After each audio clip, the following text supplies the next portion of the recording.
इस देश में। और जब अंग्रेज सरकार फिर से बन गई इस देश में, तब बहस हुई ब्रिटिश पार्लियामेंट में कि अब हमें भारत में कुछ भी करना है तो कानून बना के करना है। अब तक हम बिना कानून बनाए काम करते थे, अब जो करेंगे वो कानून बनाकर करेंगे। क्यों? तो अंग्रेजों ने आपस में एक दूसरे को कन्विंस किया, वो ये कि दुनिया का कोई भी देश जब भी हमसे कहेगा कि आप भारत को लूट रहे हैं, बर्बाद कर रहे हैं, तो हम जवाब देंगे हम तो भारत में कानून का शासन स्थापित कर रहे हैं। अब उसमें भारत की लूट होती है तो हम क्या करें? अंग्रेजों की चालाकी देखिए कि आपको सीधे लूटेंगे तो बदनामी होगी, कानून बना देंगे लूटने का तो बदनामी नहीं होगी। लूटना तो आपको है ही।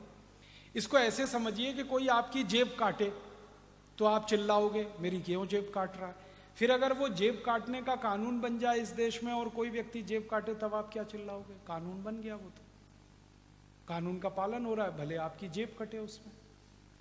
तो अंग्रेजों की संसद ने जो कानून सबसे पहले बनाए, वो कानूनों के बारे में कहना चाहता हूं कि अंग्रेजों की संसद में पहली बहस हुई कि 1857 की लड़ाई में भारत ने जो क्रांति की है उसमें पैसा कहां से आया, क्योंकि उस समय की क्रांति में करीब 480 कोटि रुपए खर्च हुए, 480 करोड़ रुपए खर्च हुए 1857 की क्रांति में।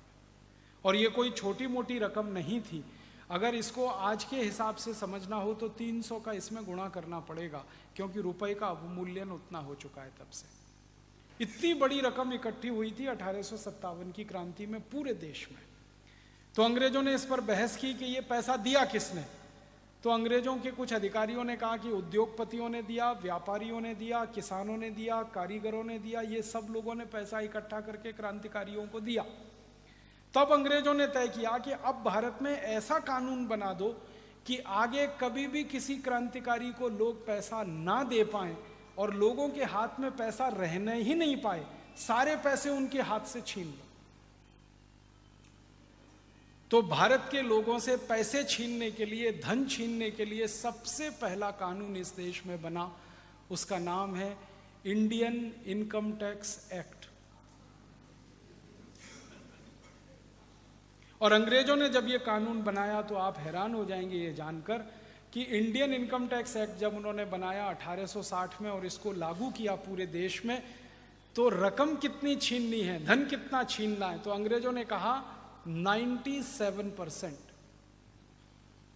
ब्रिटिश पार्लियामेंट ने तय किया, माने कोई हिंदुस्तानी 100 रुपए कमा रहा है किसी भी व्यापार से, तो उसमें से 97 रुपए इनकम टैक्स में ले लेना है, माने उसके पास सिर्फ 3 रुपए बचेंगे। फिर अंग्रेजों ने एक दूसरा कानून बनाया कि कोई कमाई करेगा तो कमाई तो तब करेगा जब कुछ सामान पैदा करेगा, उत्पादन करेगा, तो उत्पादन पर कर लेना है उनसे, सेंट्रल एक्साइज ड्यूटी। और ये अंग्रेजों ने लगाई 350%। 100 रुपए का सामान पैदा करो तो 350 रुपए अंग्रेजों को दो टैक्स में। फिर अंग्रेजों ने तय किया कि कोई व्यक्ति सामान बनाएगा तो बेचेगा जरूर, तो बेचने पर उससे टैक्स लेना है। तो उन्होंने एक टैक्स बना दिया, सेंट्रल सेल्स टैक्स, केंद्रीय बिक्री कर। वो 180% से 250% होता था। फिर अंग्रेजों ने तय किया कि सामान बनाएगा तो कर भरेगा, बेचेगा तो टैक्स देगा, बेचकर मुनाफा कमाएगा तो टैक्स देगा, सामान को बेचने के लिए एक गांव से दूसरे गांव में जाएगा फिर टैक्स लेना उससे। तो वो टैक्स क्या क्या है? अंग्रेजों की बनाई गई सड़क पर से जाएगा तो रोड टैक्स लेना, अंग्रेजों के बनाए गए पुल से जाएगा तो टोल टैक्स लेना, जिस गांव में सामान बनाएगा म्युनिसिपल कॉरपोरेशन का टैक्स लेना। ऐसे कर करके उन्होंने सारे टैक्स के कानून लाद दिए इस देश। उद्देश्य क्या था? एक ही उद्देश्य, भारतवासियों से पैसे छीनने हैं, भारतवासियों से धन छीनना है, संपत्ति छीननी है और उसको लंदन लेके जाना है। जब ये कानून लागू हो गए, इंडियन इनकम टैक्स आ गया, सेंट्रल एक्साइज आ गया, सेंट्रल सेल्स टैक्स आ गया, रोड टैक्स आ गया, टोल टैक्स आ गया, म्युनिसिपल कॉरपोरेशन का टैक्स आ गया, 20 तरह के टैक्स उन्होंने लगा दिए। तब लूट और ज्यादा हो गई इस देश की। और उस लूट का दुष्परिणाम ये निकला कि धन तो सारा लंदन चला गया, इस देश के सारे उद्योग खत्म हो गए। क्योंकि किसी उद्योग पर आप 350% एक्साइज ड्यूटी लगा दोगे तो कितना महंगा कर दिया आपने उस सामान। फिर सेल्स टैक्स लगा दोगे, फिर इनकम टैक्स ले लोगे, फिर रोड टैक्स ले लोगे, फिर टोल टैक्स ले लोगे। अल्टीमेटली दुष्परिणाम ये हुआ कि भारत की वस्तुएं महंगी होती गई और वो वस्तुएं बाजार में बिकना कम होती गई, तो भारत का एक्सपोर्ट खत्म हो गया, निर्यात खत्म हुआ, तो दूसरे देशों से जो सोना चांदी आता था वो बंद हो गया और धीरे धीरे आमदनी इस देश की घटती गई, घटती गई, घटती गई। आज भारत की हैसियत दुनिया में ऐसी है कि 200 देशों में सबसे गरीब देशों में भारत का नंबर आता है। आज से थोड़े साल पहले तक दुनिया के 200 देशों में सबसे अमीर देशों में भारत का पहला नंबर आता था। इतना परिवर्तन हो गया। अब मैं कहना चाहता हूं आज की बात कि अंग्रेजों ने तो इनकम टैक्स लगाया, सेंट्रल एक्साइज लगाया, टोल टैक्स लगाया, रोड टैक्स लगाया, हाउस टैक्स लगाया, कॉरपोरेशन टैक्स लगाया, सारा धन लूट के लंदन ले जाने के लिए। वो विदेशी थे, लूट का सारा धन लंदन लेके जाना है, ये उनका घोषित उद्देश्य था। वो कोई सेवा करने नहीं आए थे इस देश में, कोई धर्मादा खाता खोलने नहीं आए थे। अब होना क्या चाहिए था? 15 अगस्त 1947 को आज़ादी आई, तो आज़ादी आते ही लूट के जितने कानून अंग्रेजों ने बनाए टैक्सेशन के नाम पर, वो सब खत्म होने चाहिए थे, सब कानून जला देने चाहिए थे। लेकिन आज़ादी के 62-63 साल के बाद भी वो सारे कानून लगे हुए हैं इस देश में। इनकम टैक्स भी है, सेंट्रल एक्साइज टैक्स भी है, सेल्स टैक्स भी है, बस नाम बदल गया है value added tax, road tax भी है, टोल टैक्स भी है, कॉरपोरेशन का टैक्स है, हाउस टैक्स है, प्रॉपर्टी टैक्स है। बस अंतर इतना है कि गोरे अंग्रेजों ने जो टैक्स लगाए थे वो 23 थे, काले अंग्रेजों ने जो टैक्स लगा रखे हैं वो 64 है, 64।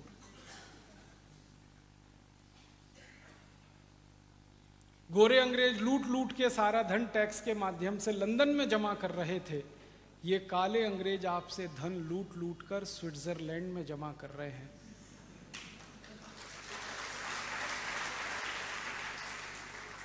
देश में कोई बहुत परिवर्तन नहीं आया। आप सोचिए, अंग्रेज लूटे 23 टैक्स लगा के, अंग्रेजों के बाद की सरकार आपको लूटे 64 टैक्स लगा के, और फिर भी पेट ना भरे सरकार का। हर साल एक नया टैक्स, हर साल एक नया टैक्स, हर साल। अंग्रेजों ने कभी जिंदगी में सर्विस टैक्स नहीं लगाया इस देश में, काले अंग्रेजों ने लगा दिया सर्विस टैक्स। माने सेवा करना भी अब टैक्स भर के। पहले तो भारत में कहा जाता है कि भारत सेवा करने वालों का देश है, जो भी सेवा करें उनको टैक्स भी भरना पड़े इस देश में। और ये काले अंग्रेज तो इतने खतरनाक हैं कि गोरे अंग्रेज साल में अंतिम समय टैक्स वसूला करते थे, ये काले अंग्रेज तो एडवांस में ही पूरा टैक्स वसूलते हैं आपसे। आप गाड़ी खरीदने जाइए 4 पहिए की, तो खरीदते समय पूरी जिंदगी भर का रोड टैक्स आपसे ले लेंगे। चाहे गाड़ी आप 6 महीने चला के उसको तोड़ दें, फोड़ दें, वो टूट जाए, उनको लेना देना नहीं, पूरी जिंदगी भर का टैक्स आपसे ले लेंगे। तो एक बार रोड टैक्स ले लिया, अब उस गाड़ी को लेकर जब सड़क पर चलेंगे तो हर 50 किलोमीटर पर टोल टैक्स अलग से लेंगे। इतने हरामी और बेईमान हैं ये काले अंग्रेज।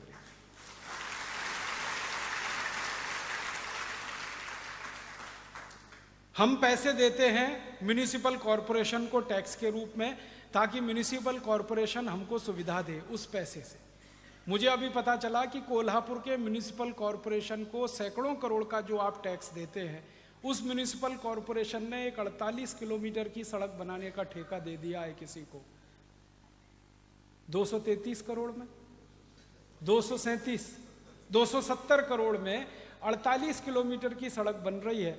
ये बन के तैयार हो जाएगी तो आपसे टोल टैक्स लेने की तैयारी चल रही है। आपके टैक्स के पैसे हैं, म्युनिसिपल कॉरपोरेशन के पास और पैसा आएगा कहां से? आपने टैक्स दे दिया एक बार कॉरपोरेशन को, पेट भर जाना चाहिए उनका, वो नहीं भर रहा है। उस टैक्स के पैसे से सड़क बन रही है, उस सड़क पर आप चलेंगे तो टोल टैक्स अब आपको जिंदगी भर 30 साल के लिए देना पड़ेगा। ऐसी लूट मचा रखी है इन काले अंग्रेजों।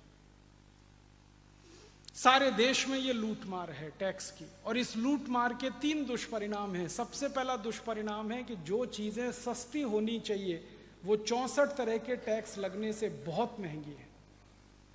डायरेक्ट टैक्स तो 2 लगे हुए हैं इस देश में, इनकम टैक्स और कॉरपोरेट टैक्स, और 62 तरह के इनडायरेक्ट टैक्स लगे हुए हैं।